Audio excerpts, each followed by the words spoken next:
तेरी मेहर का कोई जवाब नहीं, तेरी मेहर का कोई जवाब नहीं, तेरे जैसा कोई दीदार नहीं। नशा तेरी इबादत का कभी ना उतरे गुरुजी, नशा तेरी इबादत का कभी ना उतरे गुरुजी, मेरे लिए इससे बड़ी कोई सौगात नहीं। जय गुरुजी, शुक्राना गुरुजी। संगत जी मेरे साथ ज़रूर बोलें जय गुरुजी, शुक्राना गुरुजी। संगत जी आज का सत्संग मैं आपके लिए लेकर आई हूँ रेनू डोगरा आंटी का, और इस सत्संग में हम जानेंगे कि कैसे अगर हम सोचते हैं कि गुरुजी हमारी लाइफ की प्लानिंग करते हैं, हम सोचते हैं कि हम करते हैं, बट ऐसा नहीं है। गुरुजी अपने हिसाब से हमारी लाइफ की प्लानिंग पहले से ही करके रखते हैं। तो चलिए शुरू करते हैं सत्संग। जय गुरुजी, शुक्राना गुरुजी। शुक्राना तेरा शुक्राना, शुक्राना तेरा शुक्राना, शुक्राना तेरा। जय गुरुजी, संगत जी, जय गुरुजी। ये मेरा सेकेंड सत्संग है जो मैं आपके साथ शेयर कर रही हूँ। इससे पहले वाला मैंने ऑलमोस्ट 2-3 महीने पहले शेयर किया था, एंड ये भी मुझे शायद थोड़ा पहले करना चाहिए था, बट मुझे लगा मैं अभी करती हूँ आजकल करते करते तो वो इतना डिले हो गया। So for that I am so sorry Guruji, मुझे प्लीज माफ कीजिएगा। मैंने अपनी लास्ट सत्संग में जैसे बताया था कि मैं गुरुजी के साथ तो वैसे ऑलमोस्ट 3 इयर्स से कनेक्टेड हूँ, पर ज्यादा कनेक्शन मेरा जून से ही उनके साथ हुआ। बिकॉज ऑब्वियसली एज ह्यूमंस मैंने मेंशन किया था कि हम लोग जब तक प्रॉब्लम में नहीं आते हैं तो और हमें लगता है कि हमें कोई भी कहीं से भी कोई चीज हमें हेल्प नहीं कर रही तो हम भगवान के उसमें आ जाते हैं चरणों में, है ना। So we are humans and we are bound to be like this. So that's was in my case also.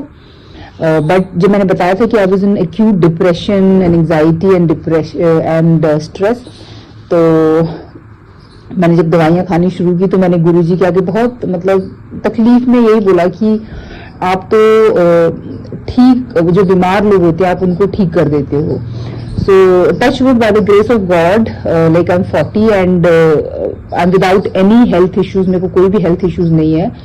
तो मैंने उनको बोला तो आप मेरे जैसे ठीक इंसान को आपने बीमार कैसे होने दिया, है ना। जब आप हो मेरे आसपास तो ये तो मुझे होना ही नहीं चाहिए था, बट ठीक है, प्रॉब्लम्स तो आई नो कि लाइफ में आती ही रहती हैं। So but Guruji is so kind, so good, words ही नहीं है मैं कैसे डिस्क्राइब करूं उनको। वो जो दवाइयां मैंने ली थी शायद वो मैंने अगर मैं काउंट करूं डेज तो टोटल ऑफ 15 या 20 गोलियां मैंने खाई होंगी। और उसके बाद में मैं कुछ लोगों से मिली बाद में, तो जब मैंने उनसे बात हुई मेरी तो देवर ऑन दीज पिल्स, एंजाइटी या डिप्रेशन पिल्स पे वो 3-3, 4-4 साल से चल रहे थे। सो आई जस्ट रियलाइज कि गुरुजी ने मुझे इतनी बड़ी प्रॉब्लम से निकाल के वो सिर्फ 15 दिन में और 20 दिन में मुझे ठीक कर दिया। सो थैंक यू गुरुजी, उसका लख लख शुक्राना आपका। एंड उसके बाद में मैं काफी सारी चीजें मेरी इंप्रूव होती गई, my emotional health, my mental, my physical health. And but इस टाइम पे जब मैं बहुत ज्यादा मेंटल ट्रॉमा से निकल रही थी तो मेरा बहुत मन हुआ कि मैं अपना काम छोड़ दूं, क्योंकि मैं मेंटल हीलिंग पे, फिजिकल हीलिंग पे काम करती हूँ। तो जब मैं खुद ही ठीक नहीं तो मैं लोगों को क्या हेल्प करूंगी, राइट। तो बहुत मन हुआ कि मैं छोड़ दूं, क्योंकि मैं इतना उसमें डिप्रेशन से निकल रही थी। But Guruji played so smartly in my life, उनको पता है कि किसको कैसे हैंडल करना है। तो जैसे ही towards the end of the month, जो लास्ट वीक होता था उस मंथ का, मैं बिल्कुल ठीक हो जाती थी। और नेक्स्ट मंथ का जो पहले 8-10 दिन जब मुझे फीस लेनी होती है लोगों से, मैं बिल्कुल ठीक हो जाती थी। तो मुझे लगता था कि चलो अब तो मैंने फीस ले लिया है तो आई कंटिन्यू। फिर बीच के जो महीने के जो 10-15 दिन होते थे तो मैं फिर प्रॉब्लम शुरू हो जाती थी मुझे, बहुत ज्यादा नहीं, ऑब्वियसली वो टाइम के साथ धीरे धीरे ठीक हो गई। सो अब मैंने फीस ले लिया है तो ऑब्वियसली मुझे वो मंथ कंप्लीट करना पड़ेगा, है ना। सो गुरुजी ने मुझे बता दिया था कि काम तो तुम छोड़ोगी नहीं, है ना। You will not stay without your work because this is what you always wanted to do in your life. तो अब जब मिल गया है तुम्हें काम, और अब वो टाइम आ गया है जब जो बेस्ट फेज तुम्हारे काम का, कि अब तुम्हें सारी मेहनत कर दी, अभी सिर्फ तुम्हें जो फ्रूट लेने का टाइम है ना वो आ गया है। So why would you leave your work. तो उन्होंने बड़ी स्मार्टली मुझे हैंडल करके मेरा काम छोड़ने नहीं दिया मुझे। And touch wood today I am doing so well in terms of my work, in terms of my health, my physical and emotional health. So मैं गुरुजी की बहुत बहुत शुक्रगुजार हूँ। मतलब क्या और बोलूँ मैं आपको गुरुजी, वर्ड्स ही नहीं है मेरे पास में आपको थैंक यू करने के लिए। और उसके बाद में ना बहुत मन हुआ कि मुझे गुरुजी के बड़े मंदिर जाना है, बड़े मंदिर जाना है। सबको रहता है, इतना सुन रहे थे सत्संग में, तो मुझे बहुत मन हुआ।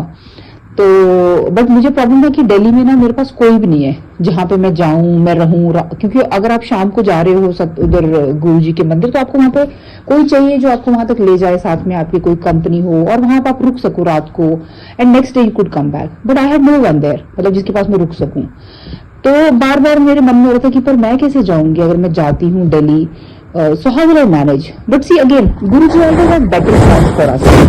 तो उन्होंने क्या किया कि जो मेरे हस्बैंड हैं जो दिल्ली में तो नहीं रहते हैं, तो बाई चांस उन्होंने जिस वीक मुझे बहुत हो रहा था जाने के लिए, उन्होंने उस वीक उनको 2 हफ्ते के लिए दिल्ली में काम के लिए अरेंज किया। उनका जो भी था, उनका काम था वो दिल्ली में हो गया for 2 weeks. So first week में मैंने बोला कि चलो 16 सितंबर 7 है तो मुझे जाना है, 7th of 7, number is 7। But मेरा कोई नहीं जाना क्योंकि मेरा हस्बैंड थोड़ा बिजी हो गए। उन्होंने कहा कि नेक्स्ट वीक आ जाना। सो ये जो नेक्स्ट वीक था, मैं आपको बताती हूँ, इसी बीच में ना मैं बहुत टाइम से सोच रही थी कि जब मैं जाऊंगी, so I have to buy a new suit, new कपड़े पहन के मैं गुरुजी के टेम्पल जाऊंगी, मुझे बहुत मन है। तो जब मैं ये बड़े मंदिर जाने से पहले 2 हफ्ते जब मैं सोच रही थी, तो मैं एक दिन मार्केट गई, तो मैंने कुछ बाय कर लिया। फिर मैंने बोला अरे मेरे तो पैसे खत्म हो गए, अब तो मैं कैसे खरीदूंगी नया सूट, चलो जाने दो, लेट इट बी। सो मैं उस सैटरडे जो मैं जाने वाली थी 16 को, आई कुडंट गो। फिर 1-2 दिन के बाद में मेरे कहीं पे ना मेरे 3-4 महीने का कुछ पेमेंट रुका हुआ था। ऑल ऑफ सडन वो इतना सारा पेमेंट इकट्ठा आ गया, राइट। फिर मैं मार्केट गई और मैं छोटी मोटी दुकान में ना ऐसे ढूंढ रही हूँ कि मुझे कुछ खरीदना है। तो Guruji did not let me go anywhere, because उनको पता नहीं, थोड़ा सा इसको बड़ा रहता है कि मुझे बड़ी अच्छी जगह से कुछ लेना है, बड़ी अच्छी जगह से। So he send me to the shop जो मुझे बहुत पसंद है अपने उससे। वहां मैं गई और मुझे एक नहीं, उन्होंने 3 सूट दिलवाए, इतने सुंदर सुंदर सूट दिलवाए। I was so grateful, so happy. मैंने कहा वाओ। और जब मैं बिलिंग काउंटर पे गई तो मैंने देखा कि जो बिलिंग कर रही थी मेरा, उसके हाथ में एक ब्रेसलेट था। तो मैंने बोला आप भी गुरुजी को मानते हो? बोलते हाँ। तो मुझे लगा कि अच्छा, तभी गुरुजी ने ना मुझे, मतलब एक तो 16 सितंबर को आने नहीं दिया, क्योंकि उन्होंने कहा कि भैया तुम्हें सूट पहन के आना नया, तुम नया सूट पहन के आओ, एंड इसी शॉप से जो तुम्हें पसंद है तुम उसी शॉप से लेके आओगी। और उसके बाद मैं 23 सितंबर को गई, दिल्ली गई। और जस्ट इमेजिन कि कहाँ मेरे रहने का नहीं हो रहा था। और गुरुजी ने, जब मैं अपने जो मेरे अंकल है उनके पास गई रहने के लिए, तो one of the best hotels where he वो स्टेइंग, वहां मैं उनके साथ रुकी और शाम को हम लोग मंदिर जाके आए। इतना मतलब उस दिन इतनी भीड़ भी नहीं थी, तो आराम से मुझे मंदिर में दर्शन हो गए। एंड ऑफ कोर्स मेरी आंखों में पानी था जब मैं स्पेशली उनकी समाधि के पास जाके रुकी। तो I was in big tears, लग रहा था कि अरे, मैं गुरुजी को हमेशा बोलती हूँ कि जब आप मतलब थे अपने फिजिकल फॉर्म में, तो मैं दिल्ली में थी उस टाइम पे, तो एक बार भी मतलब मुझे चांस मिलता तो I could have at least touch your feet physical form में जो थे आपके। बट चलो एनीवेज, एटलीस्ट मैं अभी उनके साथ कनेक्टेड हूँ। आई थिंक वो भी एक बहुत बड़ी ब्लेसिंग है। और फिर जब मैं अंदर गई, उनके जो मेन मंदिर है वहां हमें बाहर बैठने का मौका मिला। फिर लंगर प्रसाद खाया, वही जो एक प्लेट में 4 लोग खाते हैं। बहुत अच्छा लगा जाके। फिर आई केम बैक। बट जब मैं वापस आई ना, संगत जी पता नहीं, मतलब मैंने हमेशा सुना था कि जब भी हम मंदिर से जाके आते ना, तो मन बहुत पीसफुल हो जाता है, बहुत पीसफुल हो जाता है। बट मेरा मन मंदिर से आने के बाद में 1 हफ्ते तक इतना मेरा एंजाइटी बढ़ना शुरू हो गया, इतना ऊपर नीचे, और मैं इतनी परेशान। और मैं बोल रही हूँ गुरुजी को कि मतलब मैंने तो हमेशा सुना था कि जब भी आपके मंदिर से होके आते हैं तो सारे कष्ट खत्म हो जाते हैं एंड आप रिलैक्स हो जाते हो। मैं कहा मतलब इतना परेशान तो मैं आपके मंदिर आने से पहले नहीं थी, जितना मैं आपके मंदिर से होने के के बाद में इतना परेशान क्यों हो रही हूँ, मतलब क्या क्या गलत हो गया मेरे से, व्हाट वेंट रॉन्ग। सो वो एक हफ्ता तो बहुत ऐसे ऊपर नीचे क्रेजी के जैसे ना वो स्ट्रेस मुझे दोबारा से तंग करना शुरू हो गया। बट यू वोंट बिलीव संगत जी, बस वो एक हफ्ता था। जैसे मुझे ऐसा लगा कि वो जो लास्ट वाला एक फेज होता है ना कि बस अभी तू बस स्ट्रेस तो निकल रहा है, यू आर मतलब Guruji is kicking you out of my life, बस वो था। वो एक हफ्ता ऐसा निकला एंड उसके बाद में जो कुछ भी था वो इतना सेटल डाउन, इतना पीसफुल हो गया लाइफ में कि जैसे कुछ था ही नहीं। इट वॉज ऑल सो काम, सो ब्यूटिफुल एंड मैं 5 महीने के बाद में now I feel so relaxed. अभी भी कई बार हो जाता है किसी चीज को भी लेके, बट गुरुजी मतलब हमेशा मुझे एक ही चीज जो मैं उनके साथ फील करती हूँ कि बस अपने कर्म अच्छे रखो और किसी के साथ बुरा मत करो। और तुम्हारा बुरा तो ऑब्वियसली नहीं हो सकता क्योंकि हम गुरुजी के साथ कनेक्टेड हैं, पर वो बोलते हैं कि आप अपने कर्म अच्छे रखिए और जितना हो सके आप सेवा कीजिए गुरुजी की। हम शायद उनके लिए वही कर सकते हैं, उसके अलावा तो हम कुछ और करने के केपेबल है भी नहीं है। So Guruji thank you so much so much so much. जिस प्रॉब्लम से आपने मुझे निकाला है, trust me when I look around I look at people, मतलब उनको इतने सारे इश्यूज रहते हैं health wise, you talk about the mental health, the physical health, financial wise, जो भी है। बट आप मतलब इतना आपने कृपा करी है कि मुझे उस प्रॉब्लम से विद इन 5 months कंप्लीटली निकाल लिया है। और इतनी टैक्टफुली, इतनी स्मार्टली आपने मैं बोलूंगी कि मेरा काम मुझे नहीं रोकने दिया है और कंटिन्यू रखा है। And I am so happy जब मैं आज पीछे मुड़ के देखती हूँ कि अरे मैंने अपना काम छोड़ दिया होता तो जो मैं ये आज ठीक हो गई हूँ, कंप्लीटली ठीक हो गई हूँ, शायद मैं नहीं हो पाती। सो वो गुरुजी का एक तरीका था मुझे हील करने का। एंड गुरुजी सबके लिए अलग अलग तरीका होता है, अपने तरीके से वो सबको हील करते हैं। So just have complete faith in Guruji और वो सब करते हैं। आप उनसे मांग के देखिए, दिल से मांग के देखिए, टाइम दीजिए उनको। और ऐसे ऐसे मिरेकल्स भी होंगे जो आप सोच नहीं सकते। मतलब कि मेरी लाइफ में भी ऐसी ऐसी बड़ी सारी चीजें होती है जो मुझे एक्सपेक्टेड नहीं होती कि अरे दिमाग में आता है अरे तुमने मतलब एक बार सोचा भी नहीं होगा कि मुझे ये करना है and it happens. So Guruji thank you so much. आप अपनी ब्लेसिंग्स इसी तरह से रखिए मेरे ऊपर, मेरी फैमिली पर और अपनी पूरी संगत पर, गुरुजी की जो फैमिली है। And I am so happy to be a part of this family. Thank you गुरुजी।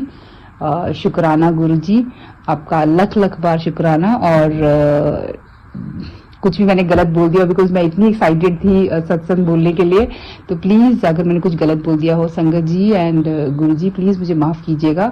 और आई मेक श्योर कि मैं नेक्स्ट टाइम जल्दी से अपना नया जो भी सत्संग होगा वो लेके आऊंगी, मतलब टाइम से यहाँ पे शेयर करूंगी आप लोगों के साथ में। सो आप लोग प्लीज गुरुजी को अरदास करना मत भूलिए, उनका सिमरन करना मत भूलिए और उनका मंत्र जाप करना मत भूलिए। करते रहिए, ट्रस्ट मी बहुत पावरफुल है और आपकी लाइफ में सब ठीक हो जाएगा। किसी भी लेवल का पेन होगा, गुरुजी इज देयर, वो हर किसी को हील करते हैं, हर किसी की सुनते हैं और हर किसी को हेल्प करते हैं। सो थैंक यू गुरुजी, शुक्राना गुरुजी, आपका लख लख शुक्राना।